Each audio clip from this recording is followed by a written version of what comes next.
다니엘 얘기를 좀 하고자 합니다. 우리가 알고 있는 바로 그 다니엘입니다.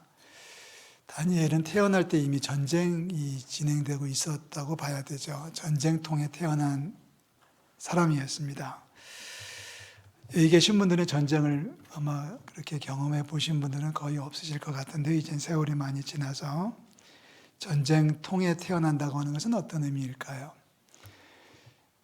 아무리 많이 잡아야 20이 되기 전, 더 낮게 잡으면 10대 막 초반이었을 무렵에 다니엘은 전쟁의 포로로 끌려갑니다.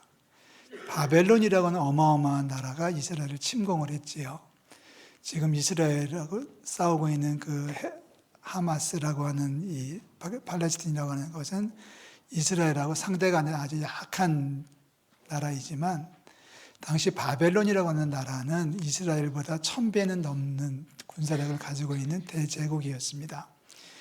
이 바벨론이 쳐들어와서 이스라엘을 침략을 몇 차례 하게 되고 그때마다 항복을 받아내고 그리고 포로를 수천 명씩 끌고 갔었습니다.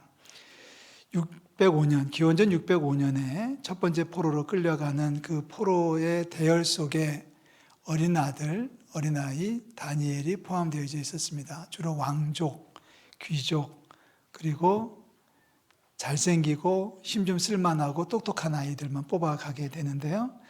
그래서 이제 다니엘은 바벨론에 수백 킬로를 걸어서 이동을 해서 거기서 이제 포로로서의 어린 시절을 살게 됩니다. 먹을 것이 제대로 주어졌을까? 옷은 제대로 입혔을까? 인권은 제대로 보장되었을까? 그 어느 것도 감히 예측할 수 없을 처량한 암울한 삶을 살았을 것이 분명합니다. 그런데 어느 날 바벨론의 왕이죠. 그 유명한 그 어마어마한 느부갓네살 왕이 신하들에게 명령을 내리고 새로운 계획을 발표합니다. 저 아이들 가운데서 뽑고 또 뽑아서 잘 먹이고 잘 가르쳐서 나중에 큰 다음에 우리가 왕궁에서 좀 필요한 대로 쓰자. 이런 조서를 내리게 되고요. 거기에 또 다니엘이 포함이 됐어요.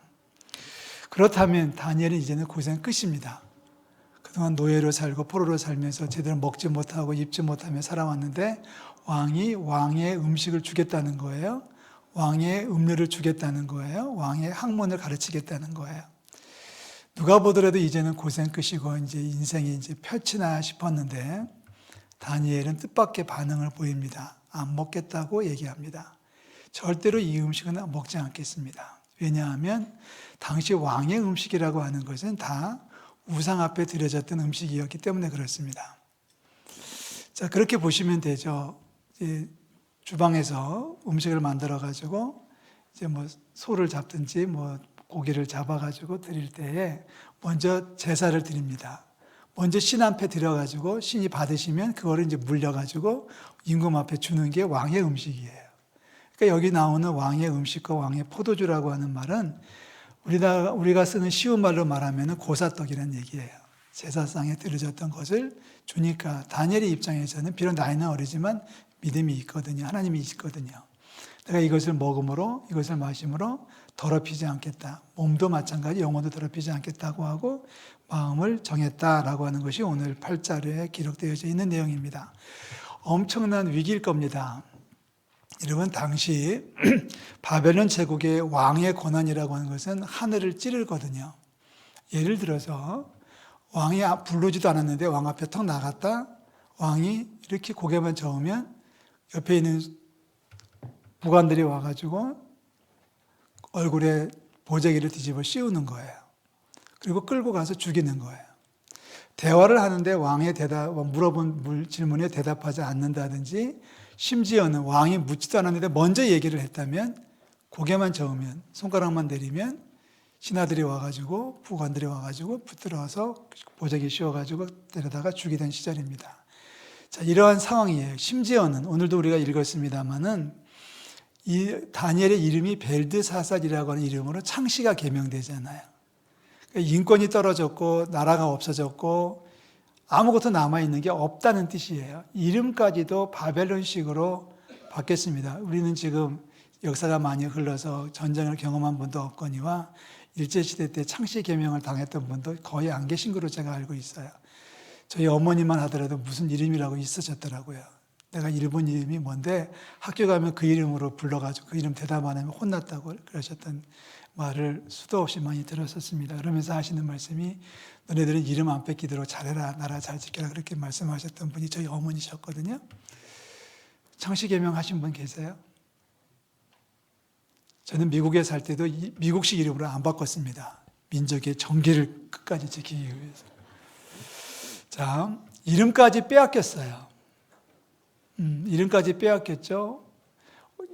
바벨론의 문화를 배우고 바벨론의 학문을 배워야 되는 상황이 됐죠. 바벨론식으로 먹어야 됐고 바벨론식 이름으로 불려져야 됐고, 그런데 바벨론 임금이 이건 먹어 했는데 안 먹겠다는 거예요. 이건 죽겠다는 뜻하고 똑같습니다.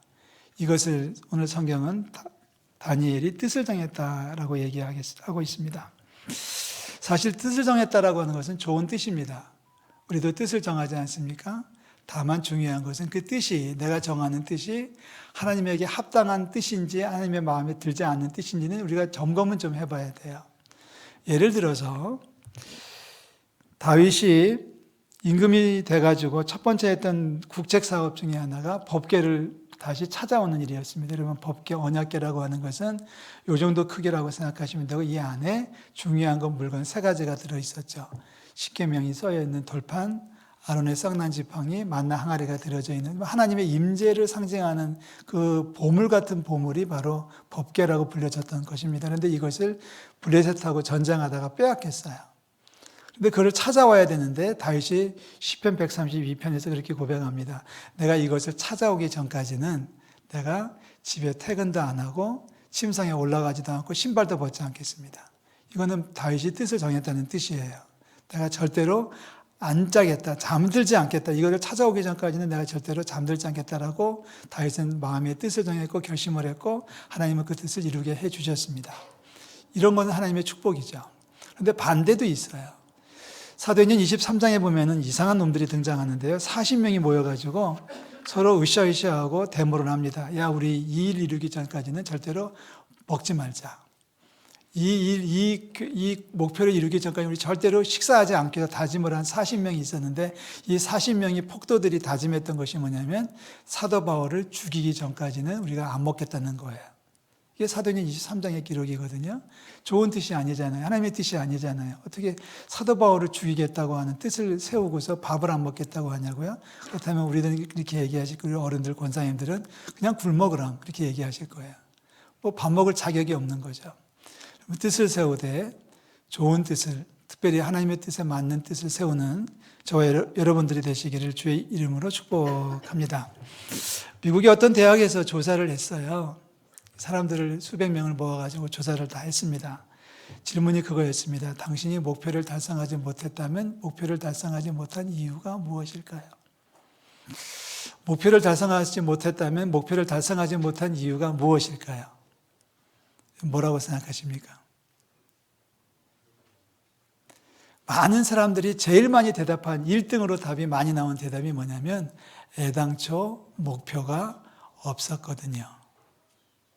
아니, 목표가 없는데 뭘 달성을 하겠습니까? 요즘 우리 젊은이들을 보는 것 같아서 마음이 아파요.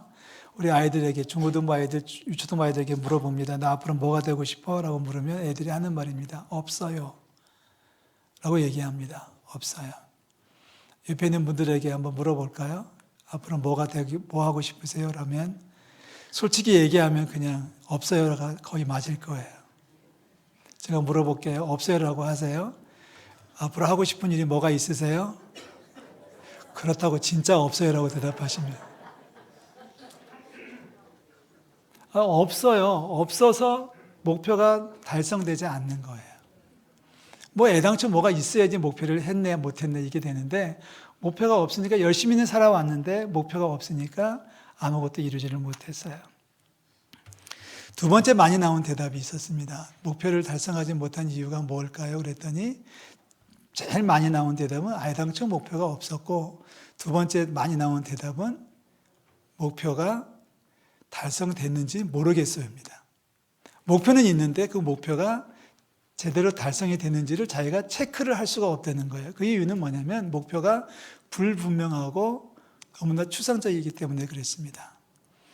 어떤 아이가 물었습니다. 대답을 해요. 너 몇 등 하고 싶어? 목표가 몇 등까지야? 그랬더니 아무 말도 안 하고 그냥 공부 잘하는 게 목표예요라고 말하면 공부를 잘하는 건 몇 등에 하는 것이 잘하는 겁니까? 저는 학교 다닐 때 1등이 목표였는데요. 여러분들은 학교 다닐 때 몇 등이 목표였습니까? 그냥 공부를 잘하는 것이 목표라고 말하면 달성이 안 되는 거예요. 10등을 하면 된 건가요? 5등을 하면 된 건가요? 꼴찌하던 친구가, 아니면 몸이 아픈 친구가 하나 있었어요. 저희 학교 다닐 때. 그래서 거의 병원에 입원해 있다가 어떻게 이제 수업 일수 채운다고 학교를 나왔는데 시험 보니까 꼴찌죠, 거의 그 의식이 없이 살았던 애한테 시험지를 주니까 뭐라 하겠는데 이 아이가 꿈이 하나 있었어요. 꼴찌면 하는 게 꿈이에요. 그래서 상 줬다니까요, 학교에서. 근데 얼마나 바보 같아요. 그런 애한테도 지는 녀석은 또 뭐 한다는 얘기예요. 목표가 불분명한 거예요. 목표가 불분명한 거예요. 건강의 목표 불분명해요. 어디까지가 불분명한 건가요? 건강한 건가요? 예뻐지는 목표 어디까지가 예뻐지는 건가요? 어떤 분은 그런 얘기 하더라고요. 살 빠지는 게 목표입니다. 그럼 몇 킬로 되는 게 목표인가요? 80킬로짜리한테 70킬로는 목표 달성일 거예요. 근데 70킬로한테 65킬로는 아직 먼 거예요. 목표를 달성하지 못한 이유 중에 하나는 목표가 불분명하기 때문이다. 그래서 우리는 목표를 세워야 되고, 첫 번째 목표를 세우되 하나님의 뜻에 맞는 목표를 세워야 되고, 목표를 세우되 분명한 목표를 세워야 되고, 목표를 세우되 달성할 수 있는 목표를 세워야 된다라고 하는 것이 비전 전문가들의 얘기 아닙니까? 하나님을 위해, 하나님 나라를 위해서 뜻을 정할 때 하나님께서 도와주실 줄로 믿습니다. 내 개인의 이익과 편의를 위해서 세우는 목표라면 결국 고생하다가 끝날 거예요. 우리의 목표는 하나님을 위해서, 할렐루야, 하나님 나라를 위해서, 하나님의 영광을 위해서 세우는 목표를 하나님께서 지켜주실 줄로 믿습니다. 여러분 주기도문 잘 암송하시잖아요. 뭐라고 암송하셔요? 하나님의 뜻이 하늘에서 이루어진 것처럼 땅에서도 이루어지기 원합니다. 내 뜻을 이루는 게 아니라 하나님의 뜻이 내 삶 가운데서 이루어지는 거예요. 하나님의 영광이 내 삶 가운데 나타나는 것이 주기도문의 골자예요. 그래서 예수님도 그렇게 기도하시잖아요. 마지막 겟세마네에서 십자가를 지시기 바로 직전에 예수님 기도하셨던 그 기도. 너무 유명한 기도 아닙니까? 아버지여, 내 원대로 하지 마시고 아버지의 원대로 해주세요. 그러니까 내 뜻을 내려놓고 아버지의 뜻을 내세우는 게 그리스도인의 목표입니다. 내가 잘 되는 게 아니라 하나님께서 더 좋아하실 수 있는 목표를 세운다면 주님께서 축복해 주실 줄로 믿습니다. 이 목표를 세우는 이야기를 쭉 고민하면서 한 주간을 지내다가 어제 아침에 하나님의 말씀을 읽으면서 큰 감동이 있었어요. 어제 아침에 회의가 있어가지고 강남에 다녀왔는데 길이 너무 안 막히더라고요. 그래가지고 예상보다 30분을 일찍 도착했어요. 아무도 안 와 있어요. 주차장도 텅 비어 있고. 그래서 차에 가지고 다니는 성경책을 꺼내가지고 말씀을 마가복음부터 읽기 시작해가지고 5장 읽다가 제가 큰 감동과 울림을 받았습니다. 여러분 마가복음 5장에 무슨 이야기가 있나요? 어느 날 회당장 야이로라는 사람이 예수님을 찾아와서 부탁을 해요. 선생님 우리 딸 좀 고쳐주세요. 그랬더니 예수님께서 그래 그러고서 선뜻 응대하시고 그 회당장을 따라가셔요. 근데 가다가 시간이 좀 지체가 됐네요. 그러는 바람에 시간이 지체되는 바람에 딸이 죽었어요. 다들 울고불고 난리가 났는데 예수님은 아랑곳하지 않고 아이가 누워있는 곳에 들어가셔요. 그리고 아이를 그 손을 잡으셔요.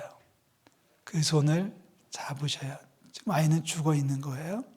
그 손을 잡으시고 달리다 쿰이라고 말씀하셔요. 소녀야 일어나라. 한번 해보실까요? 달리다 쿰. 달리다라는 얘기는 달려가는 게 아니라 일어나라는 뜻이고 쿰은 소녀야라는 뜻이에요. 달리다 쿰 하시고 손을 잡아서 일으켜 끌어 당기시는 거예요. 여러분 그 죽은 시신의 손을 잡는다고 하는 것은 그렇게 용이한 일이 아닙니다. 더군다나 이스라엘 사회에서 죽음과 삶의 구분은 정말 넘어서는 안 될 선이거든요. 그래서 아무리 아버지라도 아무리 자식이라도 그 손을 죽은 자의 손을 잡는 것은 율법적으로 금지된 상황이에요. 저도 목사로서 가끔씩 장례식에 가서 이제 염습하는 그 과정을 지켜볼 때가 있고 마지막에 이제 임종기도 할 때 이제 그 가슴에 손을 얹고 기도하는 일이 종종 있는데 제가 지금까지 아무리 돌이켜봐도 어린아이의 손을 잡아본 적은 없어요. 죽은 아이의 손을 잡아본 적은 없는 것 같아요. 정말 지금도 솔직히 말씀드리면 제가 마음이 약해서 믿음이 없는 건지 약한 건지 그 노인들의 몸은 만질 것 같은데 애들은 만지는 것이 좀 두려워요. 그러니까 사랑하는 성도 여러분, 여러분의 자식들을 먼저 보내지 마십시오. 별걸 다 아멘하라고 하고 있습니다. 네. 순서대로 가는 것도 축복이에요. 자, 그런데 예수님은 만지셨어요. 만지시고 달리다 쿰하면서 아이를 이렇게 세우시는데 제 마음속에 큰 울림이 있었다고 말씀드렸잖아요.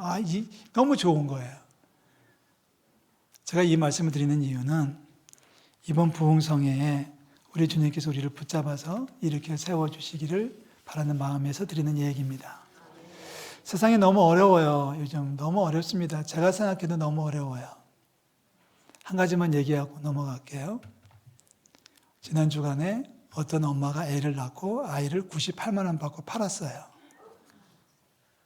그거를 산 사람은 다른 사람에게 300만 원을 받고 팔았어요. 이게 지금 우리 사회라니까요. 이게 지금 우리가 살고 있는 사회의 한 단면이에요. 사람의 생명이 돈을 주고 팔고 사고 팔고 또 팔고 사고 이런 세상이 됐다니까요. 이 세상을 살아가면서 너무 어렵다는 거예요. 그래서 많은 사람들이 그런 말을 하죠. 죽을 맛이에요. 죽을 것 같아요. 죽지 못해 살아요. 자, 이 아이는 죽었어요. 근데 예수님이 손을 잡아서 이렇게 세워주셨어요. 그 주님의 그 축복하심이 여러분 삶 가운데서 일어나기를 주의 이름으로 축원합니다. 그 첫 번째 과정이 바로 우리 부흥성회인 것 같아요. 그래서 오늘 말씀을 드리는 겁니다. 뜻을 정하십시오. 성회를 하는지 부흥회를 하는지 모르고 넘어가는 그런 분들 되지 않았으면 좋겠어요. 뜻을 정하자니까요. 하나님이 주시는 뜻이에요. 이번 부흥성회 5번 집회에 5번 다 참여할 수 있기를 주의 이름으로 축복합니다. 2부 예배 마치고 돌아가면서 한 분이 저보고 그러더라고요. 목사님 5번 집회니까 한 번에 20점이고 2번 빠지면 60점이면 낙제인가요? 여러분, 하나님의 시험대에서 낙제하지 않기를 주의 이름으로 축복합니다. 가끔씩 그리워질 때가 있잖아요. 옛날에 이제 나이를 먹어서 그런지 그리워질 때가 있어요. 옛날에 부흥 집회하면은 교회에서 주무시는 권사님들이 꽤 많이 계셨어요. 멀어서 못 오시니까 새벽에 오시려고 주무시는 분들 많이 계셨고요. 어떤 분들은 휴가를 내가지고 직장인들은 집회를 했어요. 근데 어느 날부터는 못 나오니까 오전 집회를 안 해요. 저희도 안 해요. 봐주는 거예요, 지금. 출근하시라고, 집에서 주무시라고. 근데 어떤 분은 집에서 주무시는 게 아니라, 출근하는 게 아니라 놀러 갔다 온대요.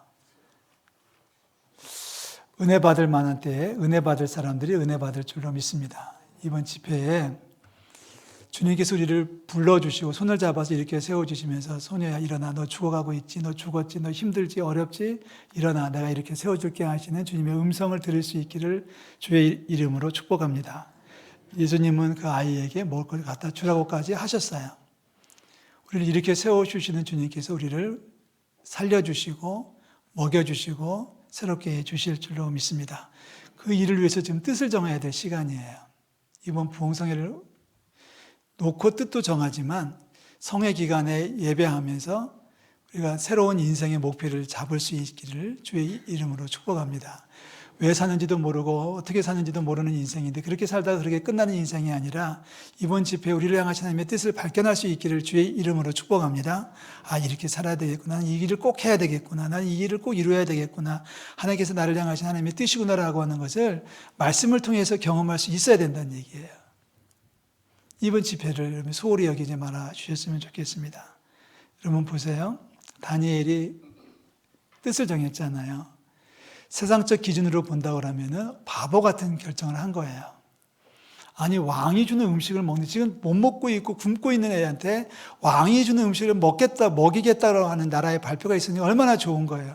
헐벗고 있는 아이에게, 헐벗고 있는 청소년에게 나라에서 왕이 있는 옷을, 좋은 옷을 주겠다고 하니까 얼마나 좋겠어요.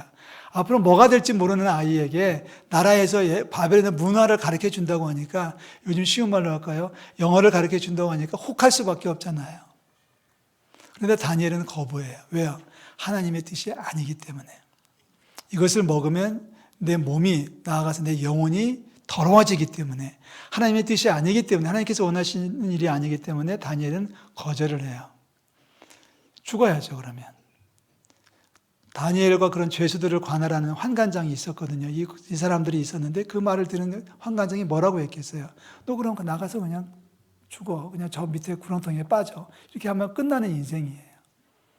그런데 하나님이 가만히 안 계셔요. 우리가 뜻을 세우고 하나님 나라를 살아간다면 하나님께서 가만히 안 계실 줄을 믿습니다. 하나님이 우리를 축복하시는데 축복하시려고 그냥 몸부림을 치시는 거예요. 하나님께서 우리를 축복하시려고 아주 그냥 안달이 나시는 거예요. 저는 분명히 믿습니다. 제가 저를 사랑하는 것보다 하나님이 저를 사랑하는 그 사랑이 더 클 줄로 믿습니다. 제가 잘 되기를 원하는 것은 우리 아버지보다 어머니보다 하나님이 더 많이 바라실 거예요. 하나님은 그런 사랑이시죠. 하나님은 그런 분이시잖아요. 그래서 하나님께서 움직이셔요. 여러분 9절 말씀 다 같이 읽어봅니다. 9절 말씀. 하나님이 다니엘로 하여금 환관장에게 은혜와 긍휼을 얻게 하신지라. 하나님께서 다급하시니까, 급하시니까 환관장의 마음을, 감동을 주시는 거예요. 환관장을 만지시는 거예요.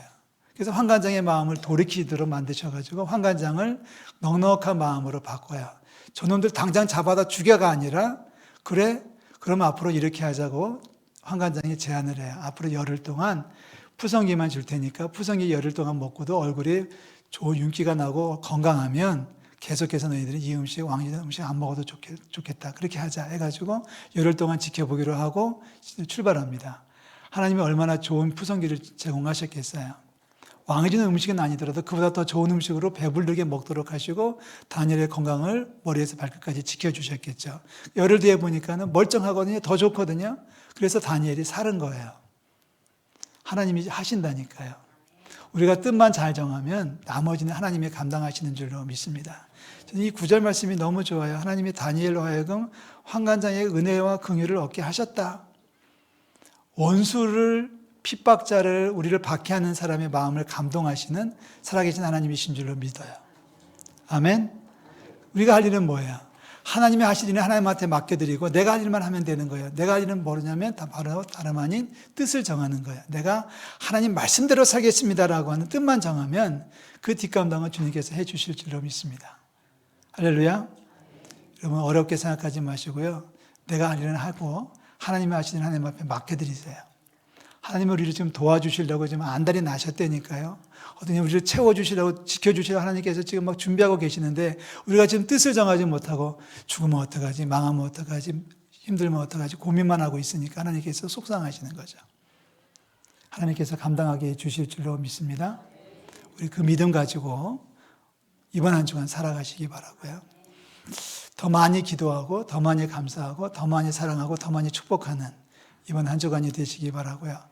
다음 주일에는 아주 달려와서 뛰어와서 주일 예배부터 시작해서 오후 집회까지, 그리고 다음 주 월, 화까지는 말씀의 집회에서 우리의 인생이 변화되는, 우리의 인생이 새로워지는, 죽은 아이를 살리신 주님께서 우리를 살려주신다는 믿음 가지고 주님의 음성도 듣고 주님의 손길도 경험하는 우리 성도들 되시기를 우리 주님의 이름으로 축복합니다. 기도하겠습니다.